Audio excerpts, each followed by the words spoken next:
સત્યના શિખર ન્યૂઝ હું છું પાયલ બામભણિયા તો જોઈએ ધોરાજીમાં આમ આદમી પાર્ટી દ્વારા ડેપ્યુટી કલેક્ટરને આવેદનપત્ર પાઠવ્યું। યોગ્ય પગલાં નહીં લેવાય તો ગાંધી ચિંધ્યા માર્ગે આંદોલન કરશે।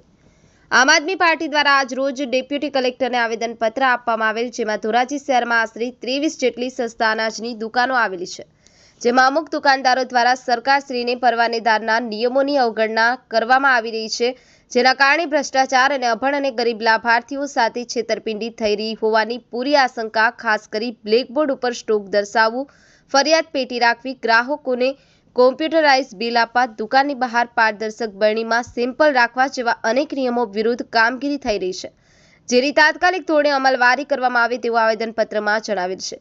જો આગામી 15 દિવસમાં નિયમ અનુસાર કામગીરી કરવામાં નહીં આવે તો ગાંધી ચિંધ્યા માર્ગે આંદોલન કરવામાં આવશે તેમ જણાવેલ છે, જેની સંપૂર્ણ જવાબદારી સ્થાનિક તંત્રની અને સંબંધિત અધિકારીઓની રહેશે। બ્યુરો ચીફ આસિફ ખોખર, સત્યના શિખર ન્યૂઝ, રમેશ સત્યની સાથે। મારું નામ સલીમ મોગલ। આમ આદમી પાર્ટી ધોરાજી શહેર દ્વારા આજરોજ ધોરાજી ડેપ્યુટી કલેક્ટર સાહેબને સંબોધીને એક આવેદનપત્ર આપવામાં આવ્યું છે। ખાસ કરીને વાત કરીએ, ધોરાજી શહેરમાં આશરે 23 જેટલી સસ્તા અનાજની દુકાનો આવેલી છે, પણ એ દુકાનોમાં મોટા પાયે ગેરરીતિ અને સરકારના નિયમોનું ઉલ્લંઘન કરવામાં આવ્યું હોય એવું અમને સ્પષ્ટપણે દેખાય છે, અને મોટા પાયે ભ્રષ્ટાચાર થતું હોય એવી અમને આશંકા સેવાઈ રહી છે।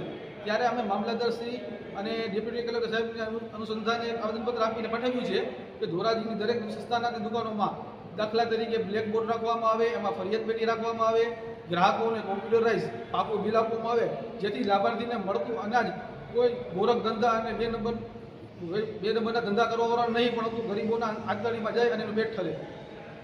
શું માંગણી છે તમારી? અમારી માંગણી એક જ છે કે જે સરકારના પરિપત્રો છે, નિયમો છે, એને અમલમાં મૂકવામાં આવે અને એ મુજબ જ કામ થાય।